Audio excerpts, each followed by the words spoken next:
There are truths no one teaches you, not in school, not in movies, not even in the private corners of your most honest friendships. Truths that sit in silence beneath the noise of love songs and the glitter of wedding vows. Truths that, if spoken aloud, would dismantle entire lifetimes built on fantasy. Schopenhauer didn't flinch in front of those truths. He walked into them, unarmed, unsheltered, unapologetically clear. He didn't hate women. He simply refused to lie about them. And if you're here, something inside you already knows, already suspects, already aches with the sense that what you were taught about love, about women, about forever, is a lie wrapped in poetry. And now, the veil is thinning. Because what no one told you, not your parents, not your teachers, not even the woman who said she loved you, is this: she does not love like you do. She never has, not because she's evil, not because she's broken, but because she is ruled by a different architecture. You love like a builder, planning a future, stacking devotion like bricks, hoping she'll see the castle you're creating and walk through its gates. But she's not watching the architecture, she's watching the landscape, the environment, the safety, the resources, the symbols, all of it processed by something far more primal than romance. You were trained to believe that if you gave enough, love, time, presence, protection, she would stay, reciprocate, return it tenfold. But she is not a mirror. She is a selector, a feeler, a responder to cues you don't always understand, not because she's cold, but because her nature was never designed to love like yours, and until you accept that, you will suffer. And if this content is making sense to you, then click the subscribe button and subscribe to the channel. Thank you for your support. You didn't know. That's why you gave everything. Your focus, your energy, your loyalty, your vulnerability, not as a strategy, but as a gift. You believed that love was sacred. That sacrifice was noble. That persistence would one day be rewarded. But you were wrong. Not because love doesn't exist, but because the kind you gave, the kind you believed in, wasn't built for this world. You see, she doesn't weigh your love like you do. She doesn't calculate it based on effort. She responds, instinctively, to something far older than logic, far colder than poetry. Schopenhauer saw it clearly. He said what no romantic would ever dare to admit, that what we call romantic love is often nothing more than a beautifully wrapped biological urge, a strategy, unconscious but effective, designed to preserve the species. You thought you were building eternity. She was evaluating compatibility. And when that evaluation shifts, when her internal compass, her instinctive radar, detects even the possibility of a better provider, protector, or signal of upward motion, her affection dissolves. No warning, no speech, no drama, just gone. You interpret this as betrayal, but she doesn't see it that way, because from her instinct's point of view, it was never about forever. It was about alignment, and when alignment fades, so does she. You cry, beg, plead, not to manipulate her, but because you're in shock, because everything you gave was sincere, because she said words that sounded like permanence, like poetry, like the dream you held since childhood.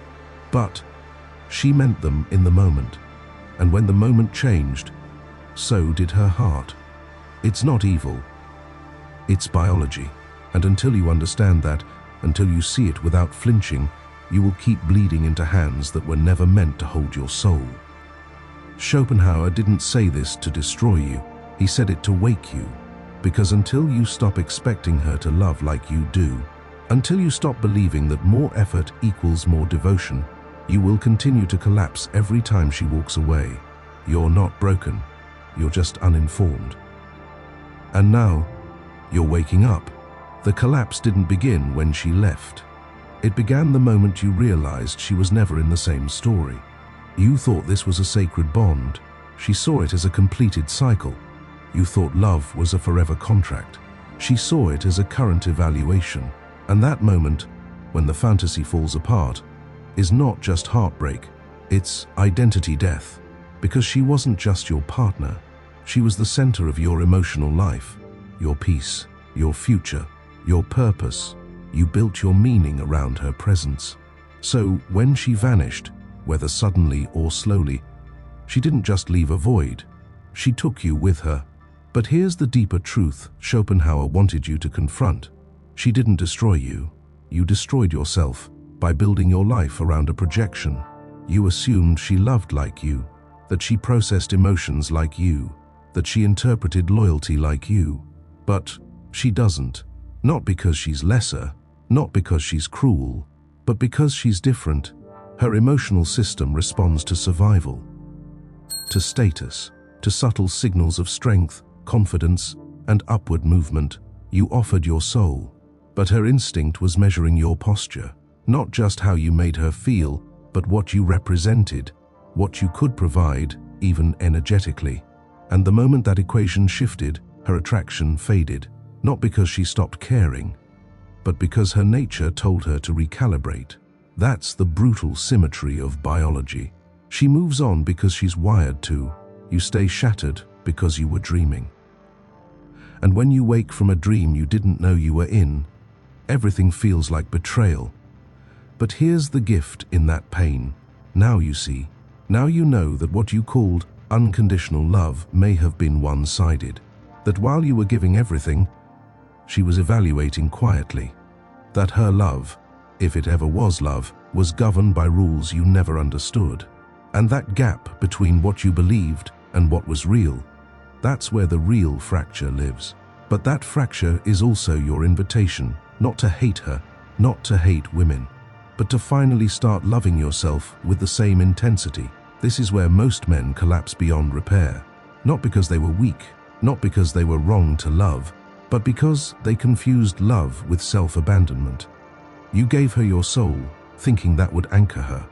You mistook sacrifice for strategy, and when she drifted, or worse, discarded you, you doubled down. More flowers, more messages, more desperate proofs of devotion. But Schopenhauer would tell you, she doesn't respond to pain. She responds to position. The moment your energy shifts from grounded to needy, from sovereign to submissive, from presence to panic, she stops seeing you, not because she's heartless, but because her nature isn't calibrated to your suffering. It's calibrated to value. When you lower yourself to keep her, you teach her how to forget you, because attraction isn't sustained by how much you give. It's sustained by how little of yourself you're willing to trade. She doesn't fall in love with your self-erasure. She falls in love with your essence, your direction, your rhythm, your spine. And when you collapse into begging, when you try to revive what has already died, you don't just lose her, you lose your center. The man you were, the one who had vision, focus, fire, becomes a ghost in his own life. But here's the truth you must hold. She didn't do that to you. You did it to yourself, the moment you made her your source of meaning. And that's the turning point, because if you're the one who gave yourself away, then you're the one who can take yourself back, not with anger, not with punishment, but with clarity. The clarity to stop begging, to stop romanticizing what was survival dressed as soul, to stop confusing function with fate, because Schopenhauer wasn't trying to destroy love. He was trying to destroy illusion. And if you're here, it means the illusion is finally breaking. Let it. Let the dream die. Not because love is dead, but because your version of it was never real. It was a projection, a fairy tale held together by your longing, by the stories you inherited from childhood, by the promises you were too trusting to question. She was never meant to carry your soul. She was never meant to rescue you from loneliness. She was never the home. She was the mirror. And that mirror, now shattered, shows you something you couldn't see before, that you betrayed yourself long before she left, when you abandoned your mission to orbit hers, when you made her smile more important than your peace, when you made her attention the measure of your worth. Schopenhauer wasn't trying to poison your heart. He was trying to hand you the antidote, because as long as you chase a version of love, that depends on being chosen, kept, and validated, you will always be hostage to someone else's instinct. But the moment you stop, the moment you pull your energy back into your body, into your breath, into your path. That's the moment she no longer defines you. And if she returns, it's not because you begged, it's because your energy shifted. You became the center again, not to punish her, but to protect yourself. Because love is only real when it meets you in your sovereignty. Anything less is performance. Anything less is survival. So if you've been walking through this video feeling that silent sting, that bitter ache in your chest that says, I gave her everything, and it still wasn't enough, understand this. It was never supposed to be. Not because you're broken, but because you were offering depth to someone responding to instinct. You were giving eternal vows to a temporary signal, and now you know. Now you see. Now you walk, not in bitterness, but in truth. You don't need revenge. You need to reclaim yourself. If this resonated, take a moment to subscribe.